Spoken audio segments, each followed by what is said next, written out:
Hola, buenas tardes. Como cada jueves, estamos aquí en su programa Fiscal, Contable y Legal. Venimos por parte de CEDESA Consultores. Obviamente nuestros teléfonos, todos nuestros correos electrónicos aparecen abajo para cualquier comentario, cualquier situación. Ahora sí que nos tocó un poquito de viento, pero aquí estamos con en un lugar distinto, pero como todos los jueves, pues acompañándonos en nuestro programa. El día de hoy vamos a tocar un programa un poquito distinto. Me presento como siempre cada jueves. Soy la licenciada Mónica Bustos, parte de CEDESA Consultores, y el día de hoy me acompaña... Buenas tardes al auditorio. Mi nombre es Ernesto Bustos Alonso, contador público, y pues vamos a tocar un tema muy interesante en el marco fiscal, y gracias por la invitación, licenciada. No, ¿de qué? Ahora sí que el día de hoy vamos a tocar un poquito de un tema que es distinto para mí, prácticamente no es nada jurídico o un poquito relacionado, pero más que nada para que usted nos pudiera orientar, que son reglas especiales respecto al plazo para conservar la contabilidad.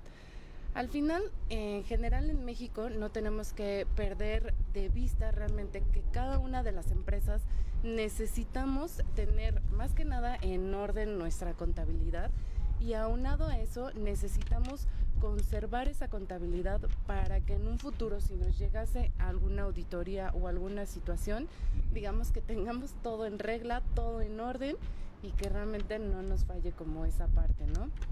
Sí, esto es muy importante porque recordemos un poquito, y si me lo permite hacer como el fundamento del por qué llevamos contabilidad en México, hablando de las personas físicas y morales que están obligadas precisamente a mantener y a conservar la contabilidad. El fundamento no está propiamente en el marco de la ley del impuesto a la renta, el Código Fiscal.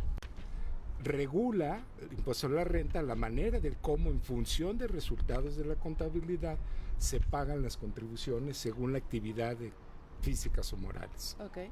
Y el marco fiscal establece cuáles son los lineamientos de la manera de conservar la contabilidad. Este fundamento al que me refiero parte del Código de Comercio. De manera muy breve lo cito. El artículo 33 del Código de Comercio, que a la letra dice, es obligación del comerciante llevar contabilidad. No especifica qué tipo de contabilidad, porque es un código de carácter mercantil, y lo único que obliga es a ese comerciante quien genere un servicio, preste un servicio, tenga un negocio, al fin de cuentas es un comerciante, por lo tanto lleva contabilidad. El 34 hace referencia a que debe de contarse con un sistema de registro contable. No especifica que sea electrónico o manual, ni dice qué tipo de sistema, como sabemos que en el mercado hay varios softwares que ayudan a este esquema, pero sí un sistema. Y el 38 habla de que es obligación del comerciante conservar los comprobantes originales que sustentan todo el marco de esos registros contables. De ahí parte ese fundamento para llegar precisamente como base al tema del que ahora, donde me dice, como persona física o moral, qué debo de conservar.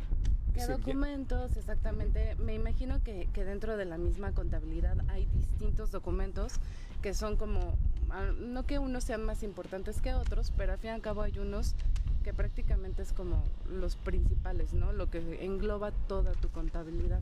Exacto. A esto nos remite, en este caso, licenciada auditorio, a que en el artículo 30 del Código Fiscal de la Federación precisamente establece cuáles son aquellos otros elementos, aquellos otros documentos que soportan los registros contables.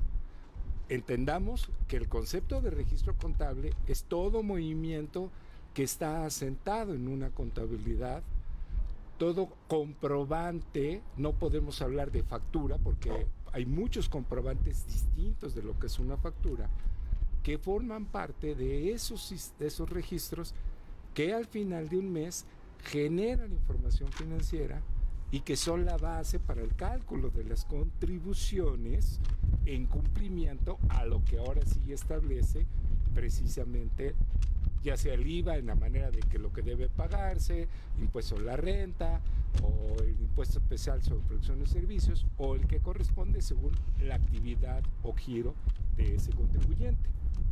Ok. Y en general, o sea, sabemos que el plazo fiscal para conservar la contabilidad, ya sea como había comentado, de personas físicas o personas morales, prácticamente son 5 años. O en general es la misma obligación para ambas personas, o sea, ya sean las físicas o las morales, o a lo mejor tienen alguna distinción ahí que maneja directamente la autoridad. No, en ese sentido, el artículo 30, precisamente el Código Fiscal, no hace diferencia. Establece que el plazo de conservar la contabilidad son 5 años a partir de la fecha de presentadas las declaraciones. Pongamos un ejemplo. Estamos en el 2021. El ejercicio que se acaba de presentar para las personas morales fue la declaración anual en el mes de marzo. Ajá. Del ejercicio 20. Las personas físicas presentaron su declaración anual, aquellas que están obligadas, en el mes de abril a más tardar de este 21. En ambos casos corresponde al 20. Por ejemplo, si estamos hablando de una persona moral, quiere decir que 5 años atrás, si me lo permiten, sería regresarnos en la información del 20, 19, 18, 17, 16. La contabilidad del 2015 en sentido del 30 del Código Fiscal no sería ya fiscalizable por la autoridad. Ajá. Siempre y cuando haya un cumplimiento de presentar en tiempo y forma las declaraciones y la anual. Pero esto en relación a que hay otros documentos que sí más de aplicación a personas morales que deben de conservarse. Si quiero ahorita los comentamos. Claro. Pero de manera concreta, respondiendo a su pregunta, es exactamente la misma obligación para físicas, morales, micro, pequeñas, medianas, grandes, industriales, comerciales, de servicios, exactamente igual, no hay distinción alguna. Y en este caso, ¿cuáles serían como los comprobantes o cuáles serían exactamente los documentos que deben de estar registrados en la contabilidad y que tienen que conservarse, digamos que durante esos 5 años para evitar alguna auditoría o incurrir en alguna responsabilidad? Bueno, por ejemplo, hoy en día, 2021, que ya desde el 2014 surgió la facturación electrónica, prácticamente se conserva toda la facturación electrónica y el comprobante adjunto del XLM, que corresponde precisamente a la cadena digital y todo eso que anexa la factura. Tanto de compra como de venta, como gastos, ¿sí? Por ejemplo, las mismas nóminas, que ya son los recibos de nómina timbrados, ¿sí? Todos esos comprobantes originales deben de conservarse, esos, durante esos 5 años. Pero hay otros comprobantes que no son digitalizados, que precisamente implica que deban de conservarse permanentemente mientras exista, en el caso particular, las sociedades. Ok, y por ejemplo, en base al Código Fiscal de la Federación, sabemos que realmente existen varias sanciones en su momento por el incumplimiento de no llevar o de no conservar como tal la contabilidad por parte de una empresa o de una persona física. ¿Cuáles más o menos serían? Para contestar su pregunta, que es muy interesante, me gustaría, si me lo permite, informar a nuestro auditorio cuáles serían en particular aquellos casos en que debe de conservarse precisamente esa documentación. Hablando de personas morales, el artículo 30 tiene 8 conceptos muy importantes. A lo mejor por tiempo no vamos a poder explicar cada uno de ellos, pero voy a tomar así al azar 3 desde un punto de vista que considero fundamentales. Okay. Por ejemplo, el aumento o disminución del capital social. Sea una SA, una SADCB, DRL, en fin, habla de sociedades, ¿sí? Y hablo de sociedades con fines lucrativos, que son las que tienen concepto capital social, puesto que las que no tienen fines lucrativos, pues más bien lo que contemplan es una aportación derivada, como sabemos, pues de donaciones. ¿Por qué aumentos de capital social? Ahí en este caso, licenciada, viene a ser las actas de asamblea de accionistas. Incluso en ese punto el código especifica que no solo las actas de acuerdo de asamblea, sino los estados de cuenta bancario donde aparecen los depósitos o los retiros derivados precisamente de las variaciones en capital contable. Si fueran aportaciones en especie, como lo permite la Ley General de Sociedades Mercantiles, bueno, ahí tendríamos tal vez las escrituras de un bien inmueble o las facturas de un bien comercial cedidos hacia la empresa. Okay. Ese es un caso. Otro que se deriva de lo mismo son los dividendos, el pago de los dividendos. ¿Por qué? Porque recordemos que las sociedades tienen que hacer una retención de impuestos sobre la renta por dividendos a los accionistas en el momento que estos reciben esos dividendos, y debe de permanecer siempre esos documentos, porque eso puede ser motivo de ser revisado por la autoridad, los acuerdos de asamblea donde se decretan los dividendos. Otro punto que es muy importante, aquellas sociedades que tienen un proceso de fusión o escisión, ya sea que se reúnan para formar una empresa nueva o que se escindan, en este caso, para crear una nueva organización. Bueno, eso también es permanente y es motivo de conservar la contabilidad.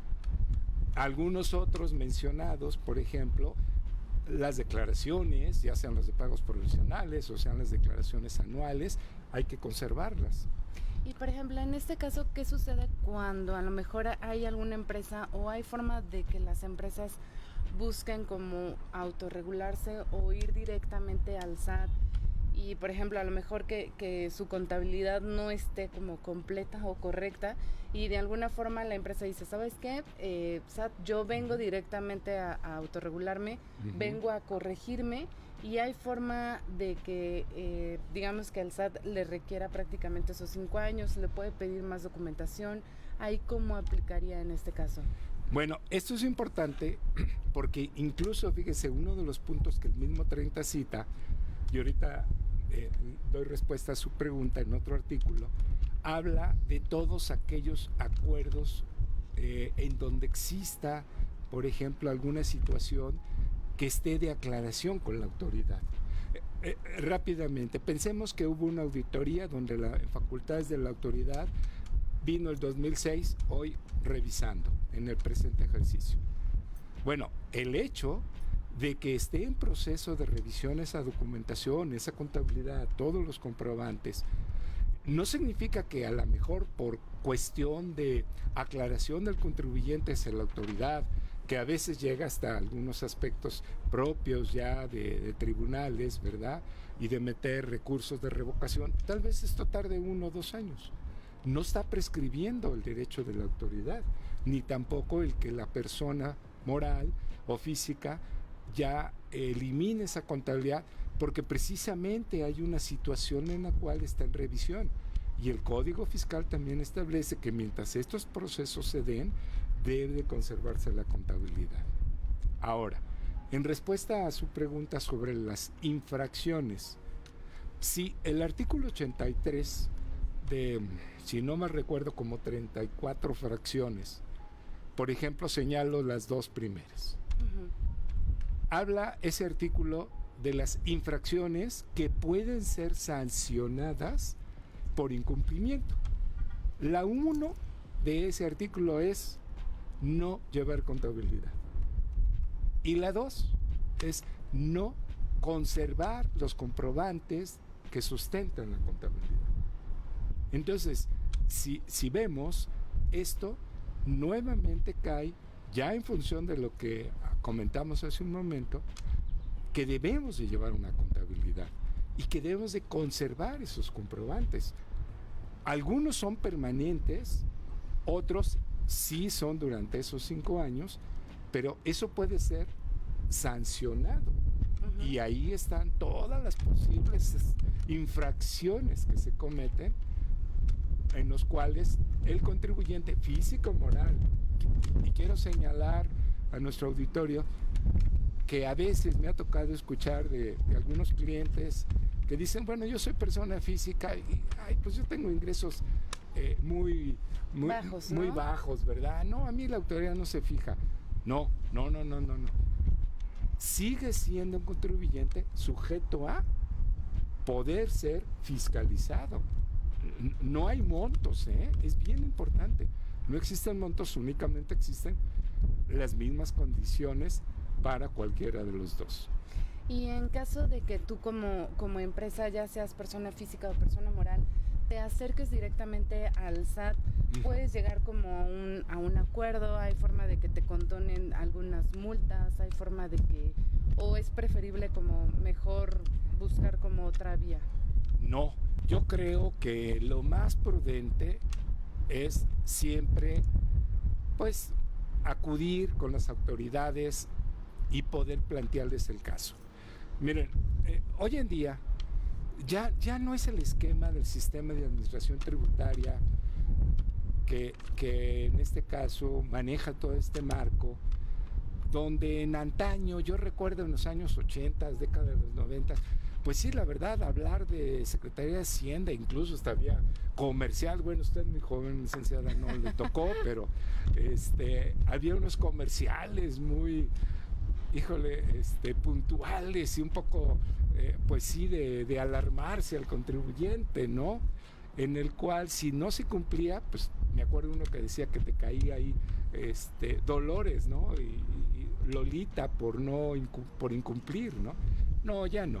Ya hoy en día también el sistema de administración tributaria, las autoridades, también han tomado en cuenta que el contribuyente muchas de las veces incumple, a veces por desconocimiento, ¿no? A veces porque hay que decirlo, como contador, pues lo tengo que citar, ¿no? Que a veces no está bien hecha la contabilidad, que en ocasiones una interpretación de algún artículo de la ley, no con dolo, no de mala fe, pues se hizo no como debiera y originó una diferencia. Okay. Respondiendo concreto su pregunta, si uno se acerca a la autoridad y le dice, mira, tengo este problema, a lo mejor mi contabilidad tiene 1 año de atraso, yo he visto casos así, quiero ponerme al corriente, regularizarme, hacerte los pagos provisionales, sé que me vas a poner una multa enorme, no tengo dinero, de verdad, quiero regularizarme, actúo de buena fe y dame oportunidad de poder establecer un convenio donde acepto que me multes y acepto los recargos y lo que tú me digas, pero que la sanción no sea tan grave y ponerme corriente. Es mi voluntad de hacerlo. Hay accesibilidad de la autoridad para hacerlo.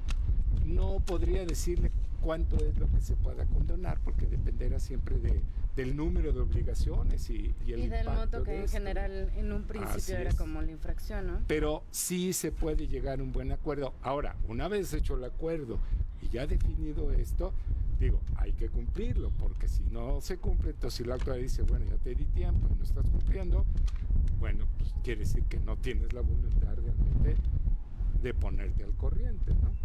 Ok, y por ejemplo, ¿a cuánto, o sea, ya hablando sobre sanciones o sobre lo que el mismo Código Fiscal nos señala, realmente a cuánto podría ascender en este caso como alguna multa que se le aplicara, y no sé si sea a lo mejor distinto a las personas físicas o a las personas morales, pero más o menos a cuánto podrían ascender como estas multas en caso de que un día nos llegara una auditoría o en caso de que nos requiriera nuestra contabilidad y prácticamente no la tuviéramos? Bueno, esto está establecido y definido en el artículo 84 del Código Fiscal. Pongo 2 ejemplos. Asociado con el 83 en la fracción 1 que habla de no llevar contabilidad. la fracción 1 del artículo 84, la multa va desde los 1,350 pesos hasta los 13,450, si no me falla la memoria. La fracción 6 del 83, que nos habla precisamente de no conservar la contabilidad, la multa puede ir desde los 820 pesos hasta los 10,400 y tantos pesos. Que parece poquito, pero realmente sí es. Incluso, fíjense, aquí hay que tomar en cuenta que las multas muchas veces van por obligación no cumplida.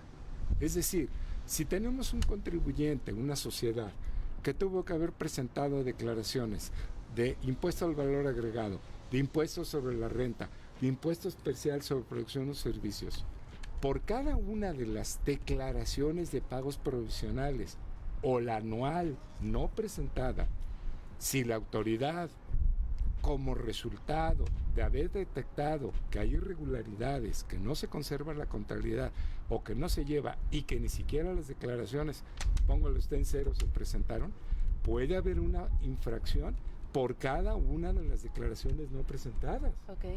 Y esto puede ser un monto tal vez mucho más alto que la propia contribución pagada, ¿no? Eso lo tipifica el Código de Comercio y ya sería cuestión de ver cuánto de cada declaración. Por eso es importante pues acercarse con la autoridad, ¿no? Ok, y en este caso, como bien lo dijo, realmente muchas empresas, a lo mejor porque son pequeñas empresas o inclusive se me hace un poquito raro que a lo mejor empresas grandes todavía lo manejen de esta forma, pero realmente ¿cuál es la recomendación? ¿O es mejor como el seguir con la contabilidad de forma manual o es más confiable prácticamente las aplicaciones que ahorita al día de hoy existen para poder seguir y para poder mantener como esta contabilidad? Bueno, no está establecido que el sistema de registro contable lo establece la técnica contable. Que debe haber un sistema, sí, tampoco la autoridad va a obligar a un contribuyente, pensemos una microempresa, que diga, compras un paquete, por ejemplo, no es promoción, pero bueno, en el mercado son el Compact, el COI, SAP y varios de estos paquetes contables, excelentes paquetes ya comprobados, y lo adquieres. Si el contribuyente no lo tiene, a lo mejor ahí pues es pedirle al contador, un contador privado o un despacho contable, por ejemplo, nosotros, el de ustedes, iba a decirlo, que hacen este trabajo, oye, lleva mi contabilidad, ¿no? Esto implica la confiabilidad de que esa información, primero, va a estar al día. Segunda, el volumen de la misma información permite generar los estados financieros y el pago de las contribuciones en tiempo y forma. Ahora, si no es así y se lleva pues a mano, que ya es poco probable, pero a veces hay actividades de personas físicas de muy poquitos movimientos, que una hoja de Excel hace las veces de una contabilidad, pero que de ahí se desprende para el cálculo de la contribución en pagos provisionales y anuales, aplica todo lo que mencionamos. Los sistemas son confiables, los sistemas son adecuados. Desde mi punto de vista, en función del volumen de las operaciones, siempre es mucho más conveniente manejar la contabilidad en un paquete contable, porque también, licenciada, hay algo importante. Recordemos que desde el 2014, ¿sí? Y sobre todo ya obligatorio en el 15, el portal del SAT, donde se sube la información de los ingresos, de los gastos, de los pagos, de qué está cobrado, qué no está cobrado, esa parte es la propia contabilidad del contribuyente, y que ya incluso en automático se calcula la contribución que deba de pagarse. Es decir, ya existe la obligación porque hasta hay un sistema contable, un catálogo de cuentas que maneja el SAT, y que ya con eso le estamos diciendo cómo va la empresa. Claro, muy analíticamente, pues ya está al interior de la misma, donde tenemos todo el sustento de los comprobantes y los registros contables. Pero sí, desde luego es muy recomendable pues hacerlo de manera electrónica. Ok, y por ejemplo en este caso, ¿cuál sería como digamos que una de las principales recomendaciones o varias recomendaciones directamente al contribuyente por no incluir como toda su contabilidad o para evitar caer como en este tipo de sanciones directamente con la autoridad, que en este caso me imagino que, o bueno, yo como no soy mucho de esa rama, realmente para mí la única autoridad que te podría en algún punto requerir para mí es el SAT. No sé si realmente exista otra autoridad que te pudiera requerir en algún punto tu contabilidad o en qué sentido podría ser alguna otra dependencia inclusive de gobierno. Pero, por ejemplo, ¿cuál sería esa recomendación para el contribuyente para evitar este tipo de sanciones? Bueno, en el marco fiscal solo está el sistema de administración tributaria. Si habláramos tal vez del marco laboral, bueno, pues está el Seguro Social en relación a las nóminas, ¿verdad? O las aportaciones de Infonavit o las aportaciones del sistema de ahorro para el retiro. ¿Cuál sería mi recomendación? Pues, si me lo permite, le diría a nuestro auditorio como le digo a mis clientes, ¿no? ¿Quieres dormir tranquilo? Que no te quite el sueño y soñar con los angelitos, paga en tiempo tus contribuciones. Cumple, es un poquito complicado. Sí, cumple con las obligaciones. Tal vez haya cosas que están en nuestras leyes que siempre han sido cuestionadas, que como contribuyentes no estemos muy de acuerdo, nos guste o no nos guste, pero están contempladas en la ley, se vuelven una obligación. Que hay formas, maneras y recursos de poder aclarar con la autoridad la interpretación de los artículos de una ley, por supuesto, pero que el cumplimiento se vuelve un un deber. Lo primero es cumplir con esas obligaciones, cumplir con lo establecido. Todo lo que va asociado con el giro, con la actividad del contribuyente, física o moral, sin importar el tamaño, debe quedar asentado en una contabilidad. Todo lo que nos dice el Código Fiscal, precisamente en ese artículo 30, y lo que puede infraccionar en el artículo 83, debemos de cumplirlo. Que de ahí se derive a lo mejor alguna situación de declaración, repito, se meten los recursos de revocación que son válidos, y la autoridad contesta. Pero lo más prudente y lo más sano, pues primero es cumplir. Creo que parte de un aspecto ético, de un aspecto profesional, y quien lleva la contabilidad, tanto el contador de una empresa como a lo mejor en un despacho contable, desde luego que actúan dentro de un marco ético, y el contribuyente podrá, repito, pues dormir tranquilo y pagar lo que haya que pagar. Creo que es lo más prudente. Y por ejemplo, en este caso que ya nos mencionó como las sanciones o la cantidad más grande que puede llegar a ser a 10,000 o en su caso 13,000 dependiendo de la contabilidad, realmente es como decir, bueno, yo como empresa te digo, sabes que yo no tengo absolutamente nada, no tengo nada de contabilidad, no tengo nada de mis 5 años, pues ponme las multas y las pago. O sea, prácticamente es como el SAT te dice, bueno, está bien, ya me pagaste, sale, bye, y ya me olvido de ti. O realmente hay como algún tipo, o sea, parte de la sanción es que te diga el SAT, es que no, o sea, no es que termine aquí o no es que ya me pagues 100,000 pesos, ¿no? Por toda la contabilidad que no tuviste. Realmente sigue más allá o te siguen, te aplican una auditoría o de alguna forma ya eres como un foco rojo que ya te pueden pasar como a otra dependencia o ya como un delito. O sea, hay forma de que, o eso ya literalmente desaparece. No. Fíjese que esta pregunta es muy interesante también. Primero, el incumplimiento conlleva sanciones. Ahora, cuidado con esa situación, porque la sanción no solo es de carácter económico. Cuando existe dolo, cuando existe mala intención que detecta la autoridad por quienes ejercen el trabajo de la propia contabilidad, y cuidado porque puede ser el apoderado legal, el comisario de una sociedad, el director general. Ya desde el año pasado, esa responsabilidad del manejo de la propia contabilidad, la información y el cumplimiento de las contribuciones se extendió no solo a quien lleva la contabilidad, que puede ser el contador, sino también a la alta dirección. Entonces, en el marco fiscal, todo esto puede estar tipificado pues como un aspecto de fraude, sobre todo cuando se identifica que viene a ser con cierto dolo. Por un lado. Por otro lado, sí, la empresa fue abierta y dijo, oye, pues no hice nada. Correcto.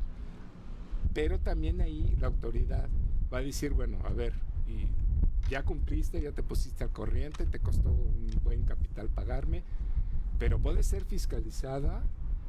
El hecho de que ya entregó declaraciones, ya presentó y todo, no significa que, bueno, ya cumplí. No, puede venir la otra parte donde dice, a ver, me debías 5 años atrás, ya te pusiste al corriente, ¿verdad?